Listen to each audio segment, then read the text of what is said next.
এই সূরা তেলাওয়াত যারা করবে তাদের অনেক ফাজিলাত। এক নাম্বার ফাজিলাত হচ্ছে এই সূরাটা মানিআতুন মিন আযাবিল কবর। এই সূরা যারা তেলাওয়াত করবে তাদের কবরের আযাব হবে না।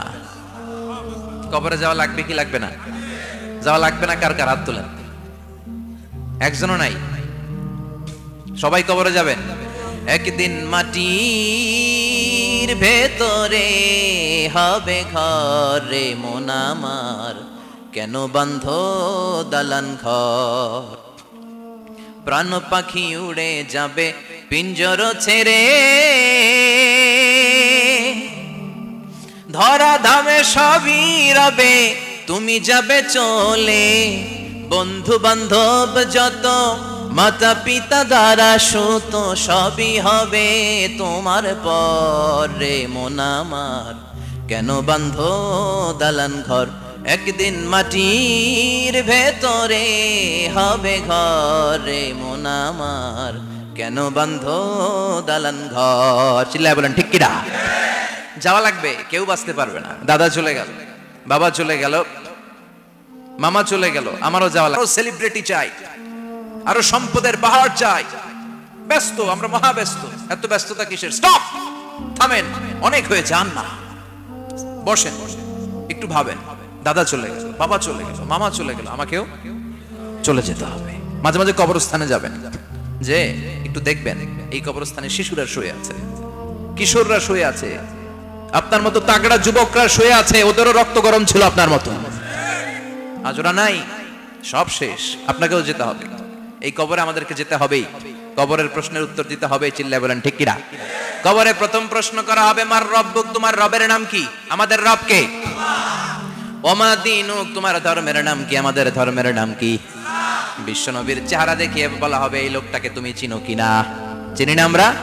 চাঁদের চেয়ে সুন্দর তুমি, নবী আমার কমলিহি ওয়ালা, দু জাহানের বাদশাহ তুমি, প্যারা নবী সাল্লাল্লাহু আলা, দু জাহানের বাদশাহ তুমি, প্যারা নবী সাল্লাল্লাহু আলা, চাঁদের চেয়ে সুন্দর তুমি, নবী আমার কমলিহি ওয়ালা। সুবহানাল্লাহ পড়ে। আমাদেরকে জিজ্ঞেস করা হবে, রব কে? বলবো আল্লাহ। ধর্ম কি? বলবো ইসলাম। এই লোকটারে চিনো নাকি? আমরা বলবো চিনি, আমাদের প্রাণের নবী মুহাম্মদ সাল্লাল্লাহু। তিনটা প্রশ্নের উত্তর করতে পারলে এডিশনাল আরেকটা প্রশ্ন, ওমা ইলমু। এই তিনটা প্রশ্নের উত্তর জানলা কেমনে? নকল করছো নাকি? বাংলাদেশে নকল আছে না নাই? কোথায় নকল করে? হ্যাঁ, কিছু লিজেন্ড আছে দেখি, একেবারে জামার ভিতরে নকল, টুপির ভিতরে নকল, স্কেলের ভিতরে নকল, মৌজার ভিতরে নকল। আছে না নাই? কথা বলেন। ফেরেশতারা বলবে, তুমি তিনটা প্রশ্নের উত্তর করলে কি করে? আপনাকে বলতে হবে, আমি কোরআন থেকে শিখেছি, আমি হাদিস থেকে জেনেছি। চিল্লায় বলেন ঠিক কিনা? তখন ফেরেশতারা বলবে, আহলান ওয়া সাহলান, মারহাবান, কংগ্রাচুলেশন, তুমি উত্তর করতে পেরেছো। ইফসাহু লাহু কবরুহু 70 যিরান, আপনার কবরটারে 70 হাত লম্বা বানিয়ে দেয়া হবে। ইফতাহু লাহু বাবুন ইলাল জান্নাহ, জান্নাতের দিকে দরজা করে দেয়া হবে। ইউলবাসু মিন লিবাসিল জান্নাহ, জান্নাতের পোশাক পরিয়ে দেয়া হবে। আর বলা হবে, নাম কানাউ মিল আরুস, বাসর রাতে কনেকে নিয়ে বর যেমনি শান্তির ঘুম, আরামের ঘুম দেয়, তুমিও ঘুম দাও, ঘুমাও। You should get some sleep now. You're very tired, man. ঘুমাও, অনেক হয়েছে, ঘুমাও। তোমার এই ঘুম কেউ ভাঙাবে না, ইসরাফিলের সিঙ্গার ফুৎকার ছাড়া। আল্লাহ এই লম্বা ঘুম যেন দিতে পারি, তৌফিক দাও। আর যারা ইসলাম বিরোধী, কোরআন বিরোধী, বিশ্বনবী বিরোধী, তাদেরকেও প্রশ্ন করা হবে, তোর রব কে? মার রব্বুক। সে বলবে, লা আদ্রি, আমি কিছু জানি না, আমি মাফ চাই, দোয়াও চাই। কথা কন, জানি না, আমি কিছুই মনে করতে পারছি না, আমি কিছু জানি না, আমার ধর্ম নাই, কর্ম নাই, আমার ধর্ম যার যার, উৎসব সবার, আমার কোনো ধর্ম টর্ম নাই, আমার কোনো নামাজ রোজা নাই, আমার কোনো রব নাই। দ্বিতীয় প্রশ্ন, ওমা দীনুক, তোর ধর্মের নাম কি? সে বলবে, ধর্ম কি? আমি জানি না, আমি ধর্মরে গালি দিতাম, আমি দুনিয়া ইসলাম রে বাস দিতাম, আমি আলেম ওলামাদের বিরোধিতা করতাম, আর শাহবাগের মঞ্চে উঠে ভাষণ দিতাম। আছে না নাই? সব গুমর ফাঁস হয়ে যাবে, ইয়াউমুত তাকাবুন। এরপর বিশ্বনবীর চেহারা দেখিয়ে বলা হবে, এই লোকটারা চিনো নাকি? সে বলবে, চিনি না, তবে আমার বন্ধুরা তার বিরুদ্ধে ব্লগে লিখতো, আমিও ব্যাড ব্যাড কমেন্টস করে দিতাম, এই লোকটার বিরুদ্ধে আমি কার্টুন বানাতাম, এই বিশ্বনবীর বিরুদ্ধে আমি কথা বলতাম। চিল্লায় বলেন ঠিক কিনা? ফেরেশতারা বলবে, লা দারাইতা ওয়ালা তালাইতা, তুই কিছুই পারলি না, তুই তো কপাল পোড়া। ফায়ুত্রাকু বিমাতারিকা মিন হাদিদ, লোহার হাতুড়ি দিয়ে পিটিয়ে ওর মাসেলগুলো থেতলে ফেলা হবে। ওয়ায়ুকালু লিল আরদি ইলতাইমি, কবরের দুই পাশের মাটির বলা হবে চাপ দে, এমন চাপ দিবে ফাতাখতালিফা আদলাউহু, ডান পাশের পাজরের হাড্ডি বাম দিকে ঢুকে যাবে, বাম পাশের পাজরের হাড্ডি ডান পাশে ঢুকে যাবে। কিয়ামত পর্যন্ত এই মারামারি চলবে। আল্লাহ এরকম ভয়ঙ্কর পরিস্থিতি থেকে আমাদেরকে বাঁচাও। ওই কবরের আযাব থেকে বাঁচার দরকার আছে না নাই? বিশ্বনবী বললেন, যে ব্যক্তি রাত্রিবেলায় সূরাতুল মুলক তেলাওয়াত করবে তার কবরের আযাব হবে না। ইন্না হাযিহি সূরাতুন আযীমা মানিআতুন মিন আযাবিল কবর। এই সূরাটা এমন সূরা, সাধারণ কোন সূরা না। এই সূরাতুল মুলক যে রাত্রিবেলায় তেলাওয়াত করবে তার কবরের আযাব থেকে তারে বাঁচিয়ে দিবে কে? নাম্বার 1 ফাজিলাত, স্ট্যাটাস মনে থাকবে তো। 2 নাম্বার স্ট্যাটাস শাফাআত লি সাহিবিহা। এই সূরাটা, এই সূরার তেলাওয়াতকারীর জন্য কিয়ামতের দিন সুপারিশ করবে। কোরআন সুপারিশ করবে, চারটেখানি কথা না। কোরআন যদি আপনার বিরুদ্ধে দাঁড়ায় আপনার জান্নাত ক্যান্সেল, আর কোরআন যদি আপনার ব্যাপারে আল্লাহর কাছে রেকমেন্ডেশন করে জান্নাত আপনার জন্য ওয়াজিব করে দিবে কে? এজন্য বিশ্বনবী বললেন শাফাআত লি সাহিবিহা, কিয়ামতের দিন তেলাওয়াতকারীর জন্য আল্লাহর কাছে সুপারিশ করবে। 2টা গেল। 3 নাম্বার বিশ্বনবী বললেন খাসামাত আন সাহিবিহা। এই সূরাটা কিয়ামতের দিন এই সূরার তেলাওয়াতকারীর পক্ষ নিয়ে আল্লাহর সাথে ঝগড়া করা শুরু করে দিবে। আল্লাহর সাথে ডিবেট করবে, ঝগড়া করবে, যতক্ষণ না হাত্তা আদখালাহুল্লাহুল জান্নাহ। হাদিসের টেক্সট হচ্ছে যে যতক্ষণ না আল্লাহ তাআলা তাকে জান্নাতে না ঢুকায় ততক্ষণ ওই সূরার তেলাওয়াতকারীর পক্ষ নিয়ে আল্লাহর সাথে বিতর্ক, ঝগড়া, তর্ক চলতেই থাকবে। সুবহানাল্লাহ, আরো আসতে বলেন। আবার বিশ্বনবী বললেন মান ক্বারা বিহা ফি লাইলাতিন ফাকাদ আকসারা ওয়া আতওয়াবা। রাত্রিবেলা এই সূরাটা যে তেলাওয়াত করবে পুরো রাত্রিটারে বরকতময় করে দিবে কে? এজন্য বিশ্বনবী আবদার করে, আবেদন করে আমাদের কাছে বলে গিয়েছেন, আমি চাই আমার প্রতিটা উম্মতের হৃদয়ে এই সূরাটা গাঁথা থাক। আমি চাই আমার প্রতিটা উম্মতের সিনার ভিতরে এই সূরার 30টা আয়াত গ্রথিত করা থাক। সুবহানাল্লাহ পড়েন। মাত্র 30টা আয়াত মুখস্থ করতে রাজি আছেন? 1 মাসে কয়দিন? প্রতিদিন একটা করে আয়াত মুখস্থ করলে এই সূরা মুখস্থ করতে লাগবে কয়দিন? হ্যাঁ, হোমওয়ার্ক। এটা আপনাদের বাড়ির কাজ, যেহেতু ক্লাসে হোমওয়ার্ক দেওয়া যায় না। আরবিতে বলে আল ওয়াজিব আল মানজিলি। আমি গতানুগতিক তাফসীর করি না, আমি সমাজের খুঁতগুলো ধরে ধরে ডিসকাশনের মতো আমি করি। বিভিন্ন জেলায় যে ওখানকার ইয়াংদের সাথেও বসি, কথা বলি। এটাই আমার তাফসীর, এটাই কোরআনের এক্সপ্লেনেশন এন্ড ইন্টারপ্রিটেশন। এতেই মানুষ উপকৃত হয় বেশি। চিল্লা এখন ঠিক কিনা? এটা আপনাদের বাড়ির কাজ, মাইথার দিয়া বাসীদের বাড়ির কাজ। হায়াতে আল্লাহ বাঁচায় রাখলে আবার কখনো দেখা হলে জিজ্ঞেস করবো যে মুলক মুখস্থ হয়েছে কিনা। কে কে মুখস্থ করবেন না হাত তুলেন। সবাই করবেন। এবার কে কে মুখস্থ করবেন হাত তুলে আমার আল্লাহরে দেখান। আল্লাহ তুমি কবুল করো। আরো জোরে পড়েন আমিন। হাত নামান। এই সূরাটা it's an eye opener for you. এটা আপনার চোখ খুলে দিবে। এই সূরাটা আপনার চোখকে খুলে দিবে, আপনার ঘুমন্ত বিবেককে জাগিয়ে তুলবে। স্রষ্টার ব্যাপারে আপনার যদি কোনো সাসপিশন থাকে, সন্দেহ থাকে, এই সন্দেহের পাহাড়কে ভেঙে এই সূরা চুরমার করে দিবে। চিল্লায় বলেন সুবহানাল্লাহ। আল্লাহ ডেকে বলে, গোলাম কিছু কিছু নাস্তিক আছে আমারে খুঁজে পায় না।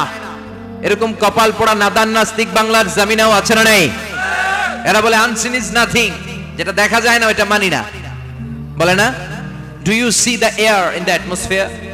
বাতাসে, বায়ুমণ্ডলে যে বাতাস ঘুরে বেড়ায় এটাকে তুমি দেখো, তো মানো কেন? Why do you believe on that? Why do you believe on air?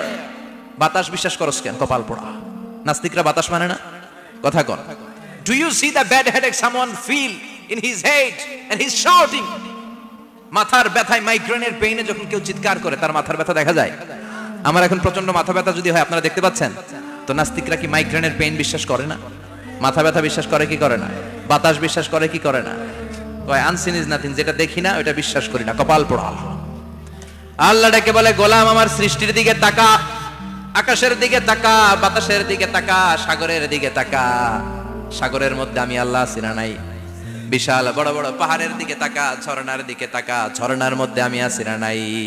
ঝর্ণা ঝর্ণা ঝর্ণা রে, বলনা বলনা বলনা রে, কার বিরহে পাগল পাড়া তুই, কার মিলনে ফুল ফসলে ভরা রে তোর দুকুল বই, কার মিলনে ফুল ফসলে ভরা রে তোর দুকুল বই। ঝর্ণা ঝর্ণা ঝর্ণা রে, বলনা বলনা বলনা রে, কার বিরহে পাগল পাড়া তুই।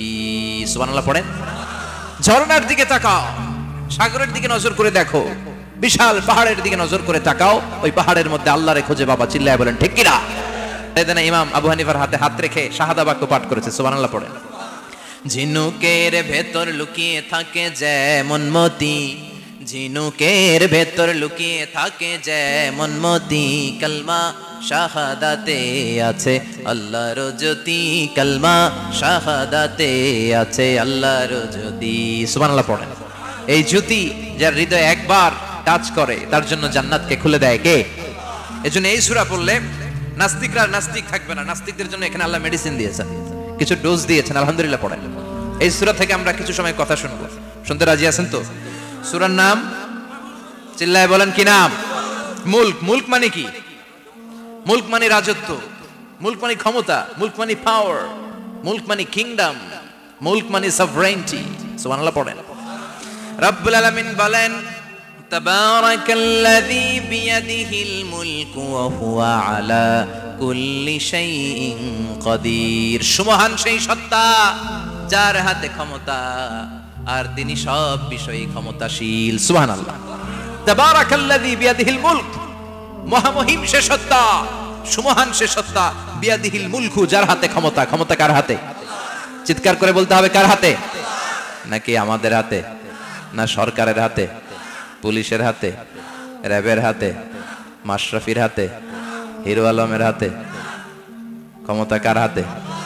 ক্ষমতা শুধুমাত্র একজনের হাতে, চিল্লায় বলেন তিনি কে? আল্লাহর হাতে ক্ষমতা, আর তিনি হচ্ছেন সকল ক্ষমতার উৎস, centre of the all powers. সব ক্ষমতার উৎস কে? নাকি জনগণ? আমরা কিন্তু এটাই শিখি, এদেশে আমাদেরকে রাষ্ট্রীয়ভাবে শেখানো হয়, এটা রাষ্ট্রীয় কুফরি। সকল ক্ষমতার উৎস জনগণ নয়, সকল ক্ষমতার উৎস কে? উনি ক্ষমতার উৎস, তিনি ক্ষমতাশীল, মহা ক্ষমতাধর, তার ক্ষমতার সাথে কারো তুলনা হয় না। আমাদের কি ক্ষমতা আছে? কথা বলেন। বল্লা পোকার কামড় খাইছেন? হ্যাঁ, মৌমাছি কামড়াইছে? মৌমাছি কামড়াইলে চিল্লাচিল্লি শুরু করে, তো কি ক্ষমতা আছে আপনার? বল্লা কামড় মেয়েরা দেয় দৌড়, ওটা ধরে যে মার মইটাও পারি না। কুত্তায় কামড়াইলে আমরা কুত্তারে কামড়াইতেও পারি না। কথা বলেন। আমরা নাকি ক্ষমতার মালিক। পিছন থেকে কেউ যদি বলে হুজুর সাপ, মজা করে বলছি, এতই ভয় পাইছি। আসলে যদি ফাঁস করে আসতো সব দৌড়। স্লোগান দেওয়ার বেলায় লিল্লাহে তাকবীর, আল্লাহু আকবার, আমার ভাই তোমার ভাই, কাপায় ফেলামো নামায় ফেলামো। কথা বলেন। আর যদি পেছন থেকে কেউ আওয়াজ করে বলে সাপ, দৌড়। আপনারা কি দৌড় দিবেন? আমরা এদিক দিয়ে দৌড় দিব। কথা কন। চাচা আপন প্রাণ জীবন বাঁচানোর জন্য ভয়ে পাগল। সাপ লাগবে না, বাবা ব্যাং চিনেন? মাইথার দিয়ে নাই বোধহয়, আছে আছে। কি করে? খালি লাফায়। 10টা ভাও ব্যাং যদি ছেড়ে দেওয়া হয়, স্টেজে 2টা আর বাকি 8টা এদিকে, ভাও ব্যাং আর কি লাভ দিবে? এর চেয়ে লাফালাফি শুরু করবো আমরা। কথা বলেন। আর আমরা দাবি করি আমরা ক্ষমতার উৎস। কোনো ক্ষমতা নাই।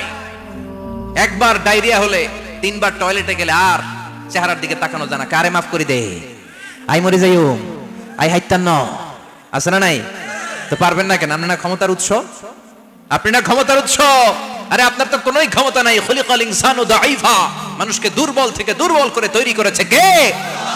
এজন্য রব্বুল আলামিন বলেন তাবারাকাল্লাযী বিয়াদিহিল মুলকু ওয়া হুয়া আলা কুল্লি শাইইন কাদির, সুমহান সেই সত্তা যার হাতে ক্ষমতা।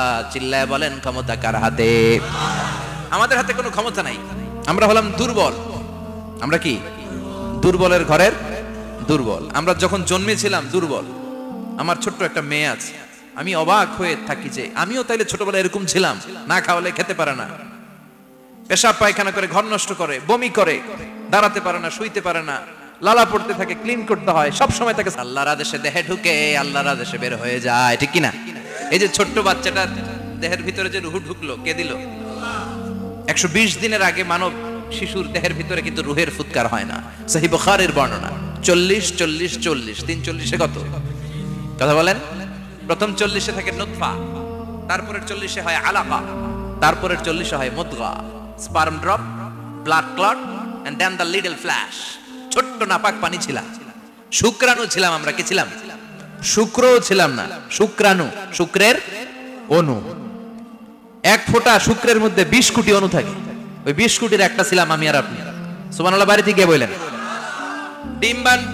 ডিম্ব আমরা ছিলাম না, আমরা ছিলাম ডিম্বাণু। ডিম্বের এই ডিম্বাণু আর শুক্রাণু দুইটা মিলে আল্লাহ আমাদেরকে বানায় ফেললেন জাইগট, সেখান থেকে এমব্রয়ো, তারপরে আস্তে আস্তে ইনিশিয়াল স্টেজগুলো শেষে একটার পর একটা স্টেজ পার করে তিনি আমাদেরকে বানালেন আলাকা, সেখান থেকে মুদগা, আমাদের দেহের ভেতরে তিনি স্কেলিটন ভরে দিলেন, কঙ্কাল, মাথার স্কাল দিলেন, খুলি দিলেন, নাক কান গলা দিলেন, আমার রেসপিরেটরি সিস্টেম চালু করে দিলেন। কত ছোট ছিলাম আমি, ক্ষুদ্র ছিলাম আমি। ফালয়ানজুরিল ইনসানু মিম্মা খুলিকা, খুলিকা মিম্মাইন দাফিক। মানুষের উচিত তার সৃষ্টি প্রক্রিয়ার দিকে নজর করে তাকানো। বাবার পিঠ থেকে সবেগে নির্গত হওয়া পানি দিয়ে মায়ের পেটে তোমারে ঢুকায় দিল কে? নাপাক পানি থেকে ছোট্ট ব্যাঙ্গাচির মতো ছিলাম, জোকের মতো মায়ের জরায়ুর দেয়ালে লেগেছিলাম। সেখান থেকে বড় করতে করতে আমার রেসপিরেটরি সিস্টেম, আমার হেয়ারিং সিস্টেম, আমার সব সিস্টেমগুলো তিনি আমার দেহের ভিতরে সেট করে দিল। চিল্লায় কোন সুবহানাল্লাহ। 120 দিনের সার্টেন পিরিয়ড শেষে তিনি দেহের ভিতরে রুহের ফুৎকার দিলেন। দেয়া মাত্রই আমার রুহুতে ধপ ধপ ধপ শুরু হয়ে গেছে। ওই যে ধপ ধপ শুরু হয়েছে আজও থামে নাই। এই ধপ ধপ থামলে বাঁচবেন, দম ফুরাইলে আমরা ঠুস হয়ে যাবো, ঠিক কিনা? হায় রে মানুষ রঙিন ফানুষ, দম ফুরাইলে তবু তো ভাই কারোরই নাই একটুখানি। হায় রে মানুষ রঙিন ফানুষ, রঙিন ফানুষ, হায় রে মানুষ। সুবহানাল্লাহ বলেন। সে আল্লাহ বললেন, গোলাম, জীবন আর মরণের মাঝখানে আমি তৈরি করেছি রুহু। পৃথিবীর বিজ্ঞানীরা সব বানাতে পারে, কম্পিউটার বানাতে পারে, প্লেন বানাতে পারে, হেলিকপ্টার বানাতে পারে, রকেট বানাতে পারে, কিন্তু গোটা বিশ্বের সব বিজ্ঞানীরা মিলে কি রুহু বানাতে পারে নাকি? কথা বলেন। গত বছর সোফিয়া নামে একটা রোবট আসছিল না? কথা কন। ওটা মাথা উঁচু করে নিচু করে কথা বলতে চায়, মানুষের মতো হতে চায়। আসলে কি মানুষ? ওটার মধ্যে কি রুহু আছে? রুহু বানাইতে পারবে কেউ? এই রুহু নিয়ে যে কত গবেষণা, মুমূর্ষ রোগীদের উপর গবেষণা চালিয়েছে অনেক। বুলেট প্রুফ গ্লাসের ভিতরে মুমূর্ষ রোগীকে রেখে রেখে তারা চেক করতে চেয়েছে আমেরিকান বিজ্ঞানীরা যে রুহু কোন দিক দিয়ে বের হয়। তারা ওজন করে দেখে, মানুষ মরে গেলে কোন লাশের ওজন বেড়ে যায়, কোন লাশের ওজন কমে যায়। যেটাতে কমে গেছে 2-1 কেজি কমে যায়, তার অবাক। কি আগে ছিল 80 কেজি, এখন হচ্ছে 78 কেজি, তার মানে 2 কেজি না, এটাই রুহু। এটাই কি? এটা হচ্ছে গবেষণার ধাপ। অনেকগুলো মডিউল তারা আনে, অনেক মুমূর্ষ রোগীকে গ্লাস ফিটিং করা, ইন্টেনসিভ কেয়ারে রেখে তারা অবজার্ভ করে, আর অক্সিজেন মাস্ক খুলে দিয়ে তারা দেখে যে লোকটা ছটফট করে কিভাবে মরে। মরার আগে ওজন মাপছিল 80 কেজি, মরে গেছে পরে আবার ওজন দিয়ে দেখে 78 কেজি। কমছে কয় কেজি? বিজ্ঞানে কয় পাইছি, সবাই কয় কি পাইছো? কয় রুহু। কই পাইলেন? কয় আগে 80 এখন 78, 2 কেজি। রুহুর ওজন কয় কেজি? তো বিজ্ঞানীদের সিস্টেম হচ্ছে যে কোনো একটা বিষয়ের উপর গবেষণা চালালে তারা পূর্ণাঙ্গ ডিসিশনে পৌঁছতে পারে না। They couldn't jump to the final conclusion just on one module, based on one module. They cannot do it. তাদের অনেকগুলো মডিউল আনতে হবে। তারা আবার নমুনা আনলো আরেকটা, মুমূর্ষ রোগী, অক্সিজেন চেম্বার লাগানো, মাস্ক লাগানো, এটা খুলে ফেললে মরে যাবে। বুলেট প্রুফ করা গ্লাসের ভিতরে ঢুকিয়ে এটার ওজন মাপ, এটার ওজন 60 কেজি। এবার মাস্ক খোল, মাস্ক খুলছে ছটফট ছটফট করে, এটা শেষ। এবার মাপ দেখ, এবার মাইপা দেয়া গেছে 63 কেজি। কয় কেজি বাড়ছে? এক একটার এক এক সিস্টেম হইতেছে, কোনোটা কমে, কোনোটা বাড়ে, কোনোটা কিচ্ছু হয় না। সবাই কয় তাইলে আপনি রুহু পাইলেন কই? আগেরটা কম ছিল, মনে করছিলেন 2 কেজি কমছে, ওইটাই রুহু, এখন 3 কেজি বাইরে গেছে, মিলাইবেন কি দিয়া? কথা কন। আল্লাহ ডেকে বলে, গোলাম, কিয়ামত পর্যন্ত একটার পর একটা মুমূর্ষ রোগীকে বুলেট প্রুফ গ্লাসের ভেতরে ঢুকাতে পারবি, গবেষণা করতে পারবি, মাগার রুহু খুঁজে পাবি না। চিল্লায় বলেন ঠিক কিনা? কারণ এই রুহুর মালিক কে? সে আল্লাহ বললেন, আল্লাযী খালাকাল মাউতা ওয়াল হায়াতা লিয়াবলুয়াকুম আইয়ুকুম আহসানু আমালা। জীবন আর মৃত্যু বানালাম তোমাদেরকে পরীক্ষা করার জন্য। পরীক্ষা আছে না নাই? গোটা দুনিয়াটাই পরীক্ষা। আল্লাহ যারে পছন্দ করে বেশি তার পরীক্ষাও। আশাদ্দুন নাসি বালাআন আল আম্বিয়া। এই পৃথিবীতে আল্লাহ সবচেয়ে বেশি বালা মুসিবত দিয়ে পরীক্ষা করেছেন নবীদের। কারণ নবীরা আল্লাহর কাছে কম প্রিয় না বেশি প্রিয়? যেহেতু প্রিয় বেশি, পরীক্ষাও। এজন্য মুমিনের উপর যদি পরীক্ষা আসে, মুমিনের উপর যদি অত্যাচার আসে, মুমিনের উপর যদি ধৈর্যের পরীক্ষা আসে, জেল জরিমানা আসে, মুমিন ওইটারে ভয় পায় না। মুমিন ভয় পায় একজনকে। চিল্লায় বলেন তিনি কে? কারণ আল্লাহর ঘোষণা, ওয়ালা তাহিনু ওয়ালা তাহজানু। ঘোষণাটা কার? ভয় নাই, তোদের চিন্তা নাই। আনতুমুল আ'লাউনা ইন কুনতুম মুমিনিন। তোমরাই বিজয়ী হবা যদি মুমিন হও, যদি মুমিন হও। এজন্য ধৈর্যের পরীক্ষা দিতে হবে, আল্লাহর উপর তাওয়াক্কুল করতে হবে, অত্যাচার আর জুলুম আল্লাহর নামে সহ্য করে যেতে হবে। চিল্লায় বলেন ঠিক কিনা? কারণ মুসলিমের সাথে আল্লাহ থাকে। মুসলিমের বদদুয়াকে বিশ্বনবী ভয় করতে বলেছেন, কারণ মুসলিমের বদদুয়ার মাঝে আর আল্লাহর মাঝে পর্দা থাকে যারা দুনিয়ার বুকে জুলুম করে তাদেরকে ক্ষমতার মসনদ থেকে নামিয়ে দেয় কে? আর যারা মজলুম হয়, যাদের রক্ত দিয়ে জমিন ভেজে, তাদেরকে জমিনের ক্ষমতা দিয়ে দেয় কে? আর যারা রক্ত ঝরায়, ইতিহাস বলে তারা শেষ পর্যন্ত প্রাণ আর জান নিয়ে পালাবার জায়গাটা পায় না। চিল্লায় বলেন ঠিক কিনা? এজন্য মুমিন খুব ভালো করে জানে রাত্রি যত গভীর হয় সুবহে সাদিকের সময় কাছে আসতে থাকে। গর্ভবতী নারীর পেটের জ্বালা যন্ত্রণা ব্যথার পেইন যত বাড়ে নতুন মেহমান আগমনের সময় কাছে আসতে থাকে। তেমনি ইসলামের পক্ষের শক্তির উপর যদি অত্যাচার অনাচার স্টিম রোলার বেড়ে যায়, এটা প্রমাণ করে ইসলামের বিজয়ের সময় কাছে আসতে শুরু করেছে। চিল্লায় বলো ঠিক কিনা? এজন্য রাব্বুল আলামিন ডেকে বলেন, গোলাম লিয়াবলুয়াকুম আইয়ুকুম আহসানু আমালা, কে ভালো আমল করো কে খারাপ আমল করে, এজন্য আমি জীবন মরণ তৈরি করেছি। চিল্লায় কোন ঠিক কিনা? এরপর আল্লাহ বললেন, ওয়ালাকাদ যায়্যানাস সামাআদ দুনিয়া বিমাসাবিহা ওয়া জাআলনাহা রুজুমান লিশ-শায়াতিন। সুবহানাল্লাহ বলেন। ওয়ালাকাদ যায়্যানাস সামাআদ দুনিয়া। মাইকম্যান কোথায়? সাউন্ডটা বাড়াও। এত দুর্বল কেন তোমার সাউন্ড? মনে হচ্ছে আমি মাইক ছাড়া কথা বলছি। সাউন্ডটাকে স্ট্রং করো। ওয়ালাকাদ যায়্যানাস সামাআদ দুনিয়া, I have beautified the closer sky with candles, with light and stars. আল্লাহ বললেন, আমি দুনিয়ার আকাশকে তারা দিয়ে সুশোভিত করেছি। আকাশে তারা আছে না নাই? এগুলো এমনি এমনি হয়েছে না? তৈরি করছে কে? বিশ্বাস হয়? কোনো সন্দেহ আছে? এখন তো লাইটিং ফাইটিং এর যুগে তারার যে কি সৌন্দর্য আমরা বুঝি না। আমরা যখন ছোটবেলা গ্রামে যেতাম, রাতের বেলা তারার মেলা, কি সুন্দর, একটার চেয়ে একটা সুন্দর। শুকতারা, ধ্রুব তারা, সপ্তর্ষি মণ্ডল, 7টা তারার একটা চেইন আছে, চিনেন এগুলো? কি সুন্দর তারা! এগুলো তৈরি করে রেখেছে কে? প্রথম আকাশের মহাশূন্যকে আল্লাহ এই তারকা দিয়ে বিউটিফাই করেছেন। It's a candle. আল্লাহ সাজিয়ে রেখেছেন। আমরা খালি চোখে যেটা দেখি এটা কিন্তু আকাশ না, এটা প্রথম আকাশ নয়। প্রথম আকাশ যে কত দূরে আমেরিকার নাসার বিজ্ঞানীরাও জানে না। খালি চোখে আমরা যা দেখি এটা প্রথম আকাশের মহাশূন্য। এর অনেক অনেক অনেক উপরে প্রথম আকাশ। এরপরে দ্বিতীয় আকাশের মহাশূন্যের স্তর শুরু, এরপরে দ্বিতীয় আকাশ, তারপরে তৃতীয় আকাশের মহাশূন্যের স্তর শুরু, তারপরে তৃতীয় আকাশ। একটার চেয়ে আরেকটা বড়। প্রথম আকাশের চেয়ে দ্বিতীয় আকাশ কত বড় বলি? আপনার হাতের আংটিটা যদি সাহারা মরুভূমিতে আপনি ছুঁড়ে ফেলে দেন, পুরো মরুভূমির তুলনায় আংটি যত ছোট, আল্লাহর দ্বিতীয় আসমানের তুলনায় আল্লাহর প্রথম আসমানটা ঠিক তত ছোট। একটার চেয়ে একটা বড়, একটার চেয়ে একটা বড়। সূর্য দেখে আমরা অবাক হয়ে যাই। 9,30,00,000 মাইল দূরে। এই পৃথিবীর চেয়ে 13 লক্ষ গুণ বড়। এটার সানশাইন, আলো আসতে পৃথিবীতে 8 মিনিট 18 সেকেন্ড লেগে যায়। আমরা মনে করছি সূর্যই বড়। আমরা বসে আছি মাইথার দিয়াতে, তাই না? এই জায়গাটার নাম কি? মাইথার দিয়া কি খালি এতটুকু প্যান্ডেলের সমান? কত বড় মাইথার দিয়া! এই পুরো মাইথার দিয়া কোন থানায় পড়ছে? দাউদকান্দি। দাউদকান্দি হচ্ছে কুমিল্লার 16টা থানার একটা, ঠিক কিনা? 16 থানা মিলে কুমিল্লার একটা জেলা। এরকম কয়টা জেলা আছে? 64 জেলা। এই 64 জেলা মিলে আমাদের সুজলা সুফলা শস্য শ্যামলা ডিজিটাল বাংলাদেশ। কথা কন। আর বাংলাদেশ হচ্ছে পৃথিবীর সবচাইতে বড় দেশ। হ্যাঁ, 64 জেলা, এরপরে ছোট। যাদের অ্যাটলাস ম্যাপ নিয়ে যাদের ধারণা আছে তারা দেখবেন বাংলাদেশ এই শব্দটা লেখার জায়গাও আমরা পাই না। মানচিত্রে বাংলাদেশ শব্দটা লেখার জায়গা পায় না। বিআরএ উঠে যায় ইন্ডিয়ার উপর, আর ডিএসএ উঠে যায় আবার ইন্ডিয়ার উপর। মাঝখানের 2টা অক্ষর বাংলাদেশের উপরে পড়ে। চিল্লায় বলেন ঠিক কিনা? কত ছোট দেশ। পাশের ইন্ডিয়া 20-25 গুণ বড়। ইউরোপ আমেরিকার অনেক দেশ আছে, আমেরিকায় বাংলাদেশের চেয়ে শতগুণ বড়। কানাডা কয়েকশো গুণ বড়, রাশিয়া কয়েকশো গুণ বড়। এরকম প্রায় 200 দেশ নিয়ে পৃথিবীর স্থলভাগ, আর 70% হচ্ছে শুধু পানি। এই সব মিলে আমাদের এই পৃথিবী। আর এত বড় পৃথিবীর চেয়েও নাকি সূর্য 13 লক্ষ গুণ বড়। তার মানে সূর্যই বড় না, সূর্যের চেয়ে অনেক বড় তারা আছে। সূর্যের পরে পৃথিবীর সবচেয়ে কাছের যে তারা বা স্টার, ওটার নাম হচ্ছে প্রক্সিমা সেন্ট্রাই। নাম কি? প্রক্সিমা সেন্ট্রাই। এরপরে আলফা সেন্ট্রাই এ, আলফা সেন্ট্রাই বি, ইটা ক্যারিনা, বেটেলজিউস, এরকম একটার পর একটা তারা। যেই সূর্য পৃথিবীর চেয়ে 13 লক্ষ গুণ বড়, বেটেলজিউস নামে একটা তারা আছে, ওটা সূর্যের চেয়ে 33 কোটি গুণ বড়। তার মানে কি বেটেলজিউসই সবচেয়ে বড় না?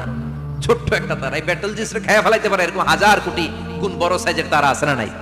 এরকম কয়েক বিলিয়ন তারা নিয়ে আমাদের গ্যালাক্সি গঠিত। আমাদের গ্যালাক্সি, এটার নাম মিল্কি ওয়ে। এটার নাম কি? আমাদের গ্যালাক্সি। এই গ্যালাক্সিতে আমাদের অবস্থান। এরকম কত হাজার কোটি গ্যালাক্সি আছে আমেরিকার নাসার বিজ্ঞানীরাও জানে না। আমাদের গ্যালাক্সির সবচেয়ে কাছের যে গ্যালাক্সি, ওই গ্যালাক্সিটার নাম হচ্ছে অ্যান্ড্রোমেডা। কি নাম? অ্যান্ড্রোমেডা।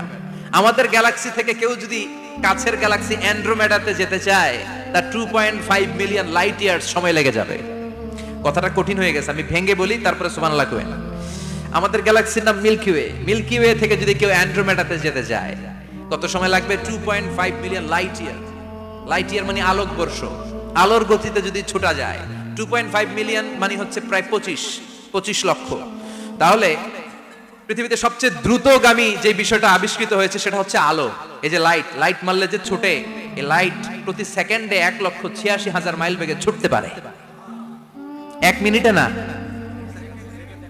1 ঘন্টা না, 1 মিনিটে না, 1 সেকেন্ডে আলো চলে যায় কয় mile? 1,86,000। Could you imagine that? আপনি কল্পনা করতে পারেন? হয়তো মাথা নাড়াইতেছেন। এটা কি কল্পনা করা যাবে? আমার তো তার ছিঁড়ে যাচ্ছে। 1 সেকেন্ডে নাকি আলো ছুটে 1,86,000 মাইল বেগে। 1 সেকেন্ড শব্দ কইতে তো 2 সেকেন্ড লাগে। কথা কোন? এর মধ্যে আলো চলে গেছে 1,86,000 মাইল। তো কোন রকেট যদি আপনি পান, যে রকেট দিয়ে সেকেন্ডে 1,86,000 মাইল বেগে রকেটটা ছুটবে প্রতি সেকেন্ডে, খেয়াল করেন, ঘন্টায় না, মিনিটে না, কিসে? সেকেন্ডে। যে রকেটটা সেকেন্ডে 1,86,000 মাইল বেগে ছুটবে, ওই রকেটটা দিয়ে আমাদের গ্যালাক্সি থেকে আমাদের পাশের গ্যালাক্সি অ্যান্ড্রোমেডাতে পৌঁছতে আপনার 25 লক্ষ বছর লেগে যাবে। সুবহানাল্লাহ বাড়িতে গিয়ে বললেন। এরকম বিশাল বিশাল তারা দিয়ে আমাদের আকাশটারে বিউটিফাই করেছে কে? এজন্য আল্লাহ বললেন, ওয়ালাকাদ যায়্যানাস সামাআদ দুনিয়া বিমাসাবিহা ওয়া জাআলনাহা রুজুমাল লিশ-শায়াতিন। আমি এই দুনিয়ার আকাশটারে সুন্দর সুন্দর তারকারাজি লাইটের মতো সেটিং করে সুশোভিত করেছি, আবার এই তারকা দিয়ে আমি শয়তানদেরকে প্রহারও করেছি। সুবহানাল্লাহ। শয়তানদেরকে আল্লাহ তারা মেরে আঘাত করে। সুবহানাল্লাহ বলেন। এরপরে এই সূরার প্রথম রুকুর শেষে আল্লাহ বললেন, ওয়াসিররু কাওলাকুম আও ইজহারু বিহি ইন্নাহু আলিমুম বিযাতিস সুদূর আলা ইয়ালামু মান খালাকা ওয়া হুয়াল লাতীফুল খাবীর।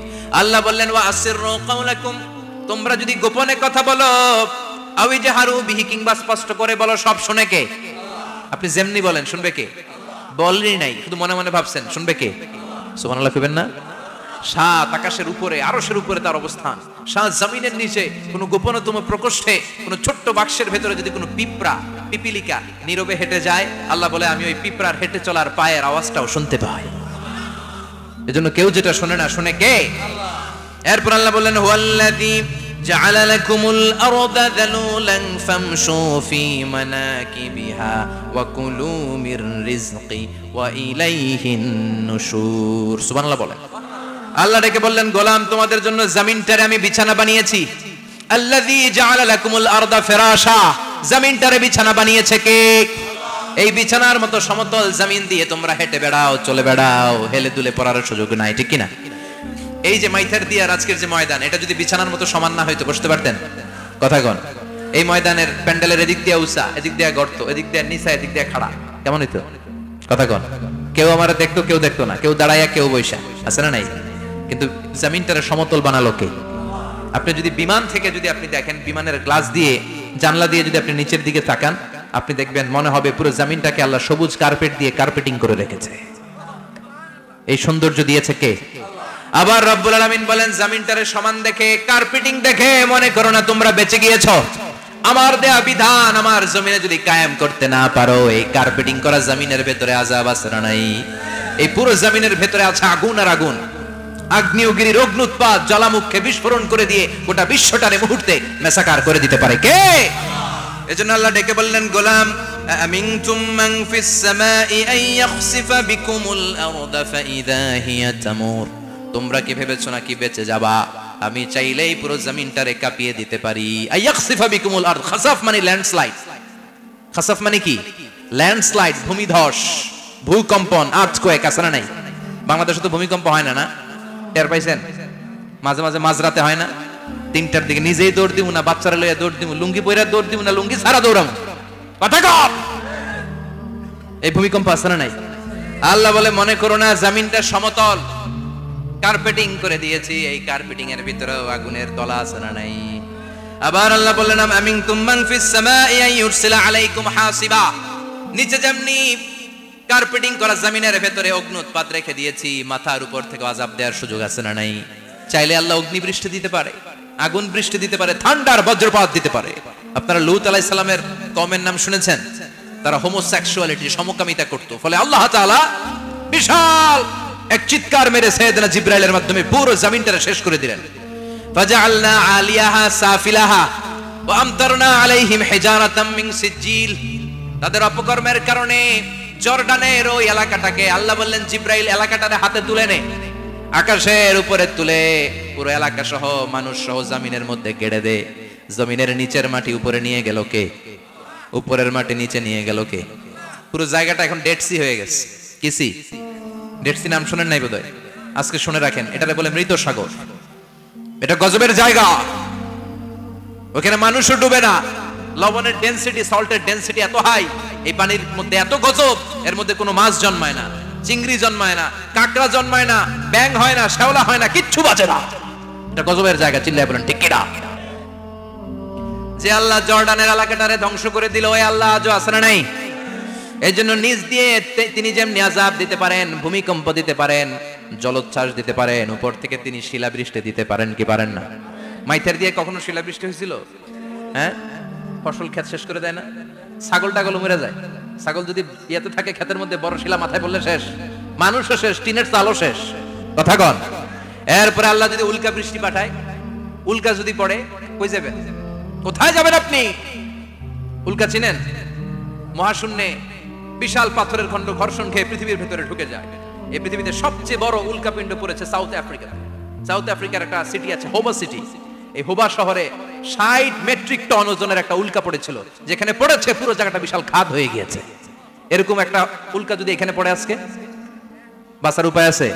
যে বিল্ডিং এ আমরা থাকি, রাতের বেলায় ঘুমাই আর ধুম্মা চলে ধুম দেখি রাতে, ওই বিল্ডিং এ যদি একটা পড়ে, কথা কন, ডান্স ক্লাব গুলার উপর যদি পড়ে, পতিতালয় যেগুলো আছে ওগুলা যদি পড়ে, যেই হোটেল গুলার মধ্যে আকাম কুকাম হয় ওইটার উপর যদি পড়ে, নাকি আল্লাহর এখন দেয়ার ক্ষমতা নাই? কথা কন। তার মানে বেঁচে গেছো, পার পেয়ে গেছো মনে করো না, নিজ দিয়েও আযাব আছে, উপর দিয়েও আযাব আছে। চিল্লায় বলেন ঠিক কি না? এজন্য ভয় পেতে হবে একজন সত্তাকে, তিনি কে? সব ক্ষমতার মালিক কে? এরপর আল্লাহ বললেন, আওয়ালাম ইয়ারাউ ইলা আত-তায়রি ফাওকাহুম সাফাতিন ওয়া ইয়াকবিদনা মা ইউমসিকুহুন্না ইল্লার রাহমান ইন্নাহু বিকুল্লি শাইইন বাসীর। সুবহানাল্লাহ বলেন। আল্লাহ বলেন, তোরা নাস্তিক হস কেমন করে? মানুষ নাস্তিক হয় কেমন করে? মানুষ কি মুক্ত বিহঙ্গের দিকে নজর করে তাকায় না? আকাশে মুক্ত বিহঙ্গ নাই? বিহঙ্গ বুঝছেন তো? পাখি। পাখির কথা কোরআনে বললো কে? সুবহানাল্লাহ কইবেন না? ওয়া আরসালা আলাইহিম তায়রান আবাবিল। আবার কাবা ভাঙতে এলে পাঠাওয়া বাবিল। দাও খোদা দাও আমায় আবার উমর দরজ দিল। দাও খোদা দাও আমায় আবার উমর দরজ দিল। সুবহানাল্লাহ পড়ে। এই যে আল্লাহ বললেন ওয়া আরসালা আলাইহিম, তারপর তায়রান আবাবিল, তায়ের মানে পাখি, তায়ের মানে কি? আবার জান্নাতে যারা যাবে তাদেরকে পাখির ভুনাগোশত খাওয়াবে কে? জান্নাতে যাওয়ার সাথে সাথে প্রথমে আল্লাহ আপনাদেরকে মেহমানদারি করবে মাছের কলিজা দিয়ে। খাইবেন? মাছের কলিজার কথা শুনে জিহ্বায় পানি আসছে না কেন? আউয়ালু তুআমিন ইয়াকুলুহু আহলুল জান্নাতি ফাজিয়াদাতু কাবিদিল হুদ। প্রথমে মাছের কলিজা, এরপরে পাখির ভুনাগোশত। তার মানে পাখির কথা কোরআনে আছে না নাই? আবার সাইয়েদনা সুলাইমান আলাইহিস সালামের একটা পাখি ছিল, ওইটার নাম কি ছিল? হুদহুদ পাখি। মাথার উপর দিয়ে চলতো, আর ওইটার চোখে জুমিং পাওয়ার আল্লাহ এত বেশি দিয়েছিল, এটা জমিনে নজর করলে বুঝতে পারতো কয় হাজার ফিট নিচে পানি আছে, পানিটা মিষ্টি না লবণাক্ত না কেমন, দেখে দেখে মুহূর্তের মধ্যে সাইয়েদনা সুলাইমানের কাছে সব তথ্য সরবরাহ করে দিত। সুবহানাল্লাহ। এজন্য আল্লাহ বললেন, নাস্তিকগুলো কি পাখির দিকে তাকায় না? এই পাখির দিকে তাকালে পাখির রব আল্লাহরে খুঁজে পাওয়া যায়। পাখির দিকে তাকালে, মুক্ত বিহঙ্গের দিকে তাকালে কেমন করে পাখিগুলো উড়ে যায়। এই পাখিগুলো আকাশে ধরে রাখে কে? মা ইউমসিকুহুন্না ইল্লার রহমান। ওই রহমান ছাড়া কেউ পাখিগুলোর শূন্যে ধরে রাখতে পারে না। কত শত আয়াতে যে আল্লাহ পাখির কথা বলেছেন হিসাব নাই। কত ধরনের পাখি যে আল্লাহ বানিয়েছেন কোনো হিসাব নাই। আপনারা ঘরে জিওগ্রাফিক্যাল চ্যানেলগুলো দেখেন? হ্যাঁ, না জি বাংলা দেখেন? স্টার জলসা, কিরণমালা কি দেখেন? জিওগ্রাফিক্যাল চ্যানেল দেখবেন, ওখানে দেখবেন একটা পাখি আল্লাহ তৈরি করেছে, পৃথিবীর সবচেয়ে ছোট পাখি, নাম হলো হামিং বার্ড। কি নাম? The smallest bird ever in the world, সবচেয়ে ছোট। এটা প্রাপ্তবয়স্কে 3 থেকে 5 ইঞ্চি লম্বা হয়। এটার পূর্ণ যৌবন এটা লম্বা কতদূর? 3 থেকে 5 ইঞ্চি। এটা প্রতি সেকেন্ডে ডানা ঝাপটাতে পারে 80 বার। কয়বার? আমাদের ডানা আছে না 2টা, আপনি আপনার ডানা 1 সেকেন্ডে কয়বার ঝাপটাতে পারবেন? হ্যাঁ, আমি ঝাপটাইলাম, কয়টা হয়েছে 1 সেকেন্ডে? হ্যাঁ, 3টা 4টা ঝাপটা দিতেই আমার সেকেন্ড শেষ। কিন্তু এই পাখিটা প্রতি সেকেন্ডে তার 2 পাখা ঝাপটায় কয়বার? পৃথিবীর সব পাখি সামনে ওড়ে, তো এই পাখি সামনে যেমনি ওড়ে, এট দ্য সেম টাইম এই পাখি পিছনের দিকে উঠতে পারে। সুবহানাল্লাহ, বাড়িতে যাই বললেন। ইউরোপের আল্পস পর্বতমালায় গুগল করবেন যে আজকে গুগলে লিখবেন যে আলপিন সুইফট একটা পাখি আছে। এই পাখিটা একবার যখন শূন্যে উড়াল দেয়, উড়ন্ত অবস্থায় এটা আকাশে 6 মাস থাকতে পারে। আকাশের মেঘের আপ থেকে পানি খায়, শূন্যে ভেসে বেড়ানো পোকামাকড় ধরে খেয়ে বেঁচে থাকে। 6 মাস পরে একবার জমিনে ল্যান্ড করে, নামে কয়েকদিন থেকে আবার উড়াল মারে, আবার উড়াল মারলে আবার 6 মাস। আলপিন সুইফট। আরেকটা পাখি আছে, অদ্ভুত পাখি, নাম হোমা বার্ড। এই হোমা বার্ড উড়ন্ত অবস্থায় ডিম পেড়ে দেয়, আর ওই ডিমটা জমিনে পড়ার আগেই মাঝখানে ডিম ফেটে বাচ্চা বের হয়ে বাচ্চা উঠতে শুরু করে দেয়। এই পাখিগুলোর কথা কোরআনে আছে না নাই? এজন্য আল্লাহ বললেন, আওয়ালাম ইয়ারাউ ইলা তাইরি ফাওকাহুম সাফাতিন ওয়া ইয়াকবিদনা মা ইউমসিকুহুন্না ইল্লার রাহমান ইন্নাহু বিকুল্লি শাইইন বাসীর। আল্লাহ বললেন, নাস্তিকগুলো কি পাখির দিকে নজর করে তাকায় না? পাখির দিকে নজর করে যদি তাকায়, তখন পাখির রব আল্লাহরে খুঁজে পাবে। চিল্লায় বলেন ঠিক কি না? পাখিকে আরবিতে বলে তয়ের। সবাই বলেন, পাখির আরবি কি? বিমানের আরবিও তয়ের। পাখি আরবি যা, বিমান আরবিও। এই পাখি নিয়ে গবেষণা করে বিমান বানাইছে। সুবহানাল্লাহ কইবেন না? আমরা বানাই নাই, আমরা তো খোঁজাখুঁজিতে ব্যস্ত, আমরা আছি ফতুয়া নিয়ে ব্যস্ত। তুই 20 কারণে কাফের, তোর চাচা 90 কারণে কাফের। তোর চাচা মরলে যেই জায়গায় কবর দেয়া হবে, ওই কবরের মাটির উপরে যে ঘাস উঠবে, ওই ঘাস যে গরু খাবে, ওই গরুর দুধ যে খাবে, ও কাফের। আছে না নাই? খালি কাফের ফতুয়া দেয় ব্যস্ত। আমরা ফতুয়া নিয়ে রইলাম, আর ওরা সব আবিষ্কার করে ফেললো। উইলবার রাইট আর অরভিল রাইট, এই 2 ভাই 1903 সালে এই বিমান আবিষ্কার করেছে, এই আয়াতের উপর গবেষণা করে। আওয়ালাম ইয়ারাউ ইলা তাইর, ওরা কি পাখি নিয়ে ভাবে না? আমাদের তো ভাবার সময় নেই, আমরা আছি মদ নিয়ে আর নারী নিয়ে আর জুয়াবাজি নিয়ে। চিল্লায় বলেন ঠিক কি না? এমন অনেক মন্ত্রীদের হোটেল আছে যেখানে পতিতালয়ের আড্ডাখানা। চিল্লায় বলো ঠিক কি না? মুসলমান রাজ মদ আর নারী নিয়ে ব্যস্ত, আর ইহুদি খ্রিস্টানরা আমাদের সব ঐতিহ্যকে ধারণ করেছে। উইলবার রাইট অরভিল রাইট গবেষণা শুরু করে দিল। পাহাড়ে শুয়ে শুয়ে 2 ভাই খালি পাখির ছবি আঁকে, কেমনে পাখিগুলো ডানা ঝাপটা মেরে ওঠে, কেমনে নামে। গবেষণা করতে করতে করতে প্লেন বানায় ফেললো 1903 সালে। আজ থেকে 100 বছর আগের স্টোরি শোনাচ্ছি আপনাদের। তখনকার বিমান এখনকার বিমানের মতো ছিল না। আপনি দেখবেন যে শুরুতে বিমান কেমন ছিল। শুরুতে ভাঙ্গাচুরা 2টা পাখা নিয়ে একটু উড়ে আবার ধপাস করে পড়ে, কিন্তু আশা হারায় নাই, আবার উড়ে ধপাস করে পড়ে। আমেরিকাতে সুবিধা করতে পারেনি। ফ্রান্সের এক কিং তাদেরকে ডোনেট করেছে বিপুল অঙ্কের টাকা দিয়ে। তারা প্রথম ফ্রান্সের একটা শহর থেকে আরেকটা শহরে পৃথিবীর প্রথম প্যাসেঞ্জার প্লেন নিরাপদে ল্যান্ড করেছে। মানুষের উড়ার স্বপ্ন সফল হতে শুরু করলো। এখন বিভিন্ন ধরনের বিমান একটার পর একটা শুরু হয়েছে। এই পৃথিবীর সবচাইতে দ্রুতগামী যে বিমানটা আগে ছিল, নাম ছিল কনকর্ড, যাত্রীবাহী বিমান। এটার পরে এখন একটা বাইরে হচ্ছে বোম সুপারসনিক। কি নাম? Bomb supersonic. এত স্পিডে চলে, এই মাত্র দেখবেন এদিকে, এরপর দেখবেন নাই ওইদিকে। সুবহানাল্লাহ পড়েন। কি বিশাল বিশাল ডবল ডেকার গুলো নিয়ে শূন্যে উড়াল দেয়। A3 এয়ার বোয়িং A380 বর্তমান পৃথিবীতে সবচেয়ে বড় প্যাসেঞ্জার বিমান। কার্গো বিমান তো এগুলোর 7-8 ডবল বড় হয়। I'm talking about the passenger plane A380। 525 জন যাত্রী নিয়ে এটা শূন্যে উড়াল দেয়। 525 জন যাত্রী, কেবিন ক্রু, পাইলট, বিমানের ওজন, খাবার দাবারের ওজন, ফুয়েলের ওজন, 525 জনের লাগেজ টাগেজের ওজন, এই সব নিয়ে শূন্যে উড়াল দেয়। সুবহানাল্লাহ কইবেন না?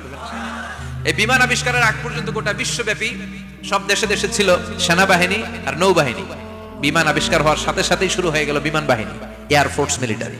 এখন বোম সুপারসনিক বানায়, এখন ড্রোন হামলা করে, এখন মিসাইল হামলা করে, এখন স্যাটেলাইট পাঠায়। আমরাও পাঠাইছি। কি নাম? Bangabandhu satellite. We launching the Bangabandhu satellite channel last year. আমরা বঙ্গবন্ধু স্যাটেলাইটও পাঠাইছি করে। সবকিছু পাখির উপর গবেষণা করে হয়েছে। চিৎকার করে বলেন ঠিক কি না? এজন্য আল্লাহ ডেকে বললেন, গোলাম ওরা কি পাখির দিকে তাকায় না? পাখির দিকে যদি নজর করে একটিবার তাকাতো, নাস্তিক আর নাস্তিক থাকতে পারতো না। এজন্য নাস্তিকদের জন্য এই সূরার ভেতরে ডোজ আছে, আই ওপেনার আছে। সর্বশেষ আল্লাহ একটা প্রশ্ন দিয়ে এই সূরাটা শেষ করলেন। প্রশ্নটা শুনবেন সবাই। আল্লাহ বললেন, কুল আরাআইতুম ইন আসবাহা মাউকুম গাওরান ফামান ইয়াতিকুম বিমাইম মাইন। বলো দেখি সবে, শুকাইয়া যদি যায় এই পৃথিবীর পানি, তাহলে হেথায় তটনির ধারা কে দিবে সবারে আনি? কে দিবে আনি? একদিন সকালবেলা ঘুম থেকে উঠছেন, টয়লেটে যাবেন, মুখ ধোবেন, স্কুলে যাবেন, অফিসে যাবেন, কাজে যাবেন, যাই দেখেন টিউবওয়েল চাপতেছেন, পানি নাই। ট্যাপ ছাড়লেন, পানি নাই। চোখের মধ্যে ময়লা, নাকে ময়লা। টয়লেটে যাবেন, পানি নাই। পুকুরে নাইমা দেখেন পানি নাই। বিশাল বিশাল মেশিন বসিয়ে মাটির নিচ থেকে ভূগর্ভস্থ পানি ওঠানোর চেষ্টা করলেন, একটা পানি নাই। এক ফোঁটা পানি গোটা বিশ্বে কোথাও নাই। কে দিব পানি আপনারে? পানি সম্পদ মন্ত্রী দিব, ডোনাল্ড ট্রাম্প দিব, শেখ হাসিনা দিবে? কেউ দিতে পারবে? এক ফোঁটা পানি বানানোর ক্ষমতা আমাদের নয়, ঠিক কিনা? পানির বৈজ্ঞানিক নাম হচ্ছে H2O। কি নাম? এই দেশে H2 নিয়ে কত কথা আছে না নাই? হাইড্রোজেনের দুইটা মলিকিউল, অক্সিজেনের একটা মলিকিউল। এই দুইটা গ্যাস, হাইড্রোজেন আর অক্সিজেন, দুই গ্যাস একসাথে মিলাইলে কি হয়? কথা বলেন। মিঠা নদীর পানি। সুবহানাল্লাহ পড়েন। আল্লাহ বললেন, ঘুম থেকে উঠে যদি দেখো পৃথিবীর সব পানিগুলো একেবারে পৃথিবীর নিচে চলে গেছে, কোন মাধ্যম দিয়ে এক ফোঁটা পানির জোগাড় আর বন্দোবস্ত করা যায় না, কে তোদেরকে পানি এনে দিবে? কথা কন। আল্লাহ ছাড়া এক ফোঁটা পানি এনে দেওয়ার মতো ক্ষমতা কারো আছে নাকি? আবার পানি থেকে পৃথিবীর সব কিছুরে বানালো কে? ওয়াজআলনা মিনাল মাই কুল্লা শাইইন হাই আফালা ইউমিনুন। আল্লাহ বললেন, পানি থেকে গোটা বিশ্বের সব আমি বানালাম। সব জীবিত জিনিস তৈরি হয়েছে পানি থেকে। এটা কোরআনের কথা। কার কথা? আর ১৫০০ বছর পর বিজ্ঞানীরা এখন বলছে পানি থেকেই সব প্রাণ এসেছে। সুবহানাল্লাহ পড়েন। বিজ্ঞানীদের রিসার্চে এসেছে পৃথিবীর সর্বপ্রথম যে প্রাণীটার উৎপত্তি, এটার নাম নাকি অ্যামিবা। কি নাম? It's a very small unicellular organism in the world. এককোষী শৈবাল অ্যামিবা এসেছে পানি থেকে, ওদের কথা। তারপরে এসেছে জুপ্লাঙ্কটন, ফাইটোপ্লাঙ্কটন, ব্যাকটেরিয়া প্লাঙ্কটন, একটার পর একটা ডেভেলপ করেছে, সব এসেছে পানি থেকে। পানি নাই তো কিচ্ছু নাই। পানি হচ্ছে প্রাণের ব্লুপ্রিন্ট। চিল্লায় বলেন ঠিক কিনা? পানির মধ্যে সব প্রাণের অস্তিত্ব রেখে দিয়েছে কে? আবার ফলের মধ্যে আল্লাহ পানি দিয়ে বললেন, আন্না সাবাবনাল মাআ সাব্বা। যেখানে যতটুকু পানির দরকার, রসের দরকার, সব রস দিল কে? ক্ষীরার ভিতরে পানি আছে না নাই? কলার ভিতরে, আপেলের ভিতরে, তরমুজ তো পুরাই পানি। কথা কন। ডাবের ভিতরে কে দিল? নাকি আমনে বানাইছেন? কেউ বানাতে পারে? এই পানিগুলো দিল কে? আবার আল্লাহ বললেন, মারাজাল বাহরাইনি ইয়ালতাকিয়ানি বাইনাহুমা বারযাখুল লা ইয়াবগিয়ান ফাবিআইয়ি আলাই রাব্বিকুমা তুকাযযিবান। দুই দিকে সাগর বয়ে যায়, একদিকে এলো না পানি, একদিকে মিঠা পানি, একসাথে সাগরটা বয়ে যায়, কিন্তু মাঝখানে এমন ব্লকেজ, একটার পানি আরেকটার সাথে মিশে না, আটকায় রাখলো কে? দেখছেন আপনারা কোথাও এটা? কই দেখছিলেন? গোয়ালন্দ, বুড়িগঙ্গার এখানে একসাথে পানি বয়ে যায়, এই জায়গায় পানি এই জায়গায় পানি মিলে না, মিশে না। দাউদকান্দির এখানেও আছে, মিশে না। এর কারণ এই পাশের পানি, এটা ডেনসিটি হাই, বেশি ঘন, এটা ডেনসিটি লো, এটা পাতলা, এটা টেম্পারেচার হাই, এটা টেম্পারেচার কম, এটা লবণ বেশি, এটা লবণ কম, দুইটা দুই পানি একসাথে বয়ে যায়, একটার সাথে আরেকটা মিশে না। এই কারিগরটাকে চিল্লায় বলতে হবে কে? সেজন্য আল্লাহ বললেন, গোলাম পানি দিয়ে আমি বানালাম, পানি ছাড়া বাঁচবি না। এজন্য সব জায়গায় পানির ব্যবস্থা করে দিয়েছে কে? আবার বেশি পানি হলেও মরার ব্যবস্থা আছে না নাই? সাইয়েদনা নূহ আলাইহিস সালামের কওমকে বন্যা দিয়ে ধ্বংস করেছে কে? এজন্য পানি চাইবো কার কাছে? কথা কন। আল্লাহ মেঘ দে পানি দে, ছায়া দে রে তুই আল্লাহ মেঘ দে। সবাই পড়েন না? আল্লাহ মেঘ দে পানি দে, ছায়া দে রে তুই আল্লাহ মেঘ দে। দেয়ার মালিক একজন, তিনি কে? চাইতে হবে কার কাছে? সব ক্ষমতার মালিক কে? নাকি আমরা? আমরা ক্ষমতার মালিক। আর জীবনে কোনোদিন বলবেন মানুষ সকল ক্ষমতার উৎস? এই কথা কোনোদিন বলা যাবে? সকল ক্ষমতার একচ্ছত্র নিরঙ্কুশ মালিকানা একজনের, চিৎকার করে বলতে হবে তিনি কে?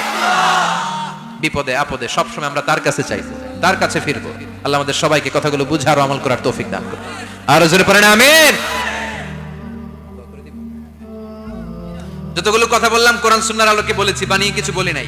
তারপরেও আমার মনের অজান্তে কোনো মিস ইনফরমেশন যদি আমার মুখ ফসকে বেরিয়ে যায়, সেগুলো যেন আল্লাহ তাআলা আপনাদের স্মৃতিপট থেকে মুছে দেয়। পড়েন আমিন। সত্য সুন্দর হকের পক্ষে যা বললাম তার সব যেন আল্লাহ আমাদের সবাইকে আমলের তৌফিক দান করে। আমরা পড়ি আমিন। আল্লাহুম্মা আমিন। ইয়া রাব্বি লাকাল হামদু কামা ইয়ানবাগি লিজালালি ওয়াজহিকা ওয়া আযীমি সুলতানিক। লাকাল হামদু বিল ঈমান, লাকাল হামদু বিল ইসলাম, লাকাল হামদু বিল কুরআন। اللهم اجعل حزاننا وذهاب همومنا وغمومنا واجعله شفيعنا يوم الحساب وارزقنا تلاوته آناء الليل وأطراف النهار. ربنا ظلمنا أنفسنا وإن لم تغفر لنا وترحمنا لنكونن من الخاسرين. ربنا آتنا في الدنيا حسنة وفي الآخرة حسنة وقنا عذاب النار. اللهم إنك عفو كريم تحب العفو فاعف عنا. اللهم إنك عفو كريم تحب العفو فاعف عنا. اللهم ارزقنا حسن الخواتيم. اللهم ارزقنا حسن الخواتيم. اللهم أعنا على ذكرك وشكرك وحسن عبادتك. اللهم إنا نسألك الهدى والتقى والعفاف والغنى. اللهم حبب إلينا الإيمان وزينه في قلوبنا وكره إلينا الكفر والفسوق والعصيان وجعلنا من الراشدين. اللهم ارزقنا شهادة في سبيلك والموت في بلد رسولك. وصلى الله تعالى على خير خلق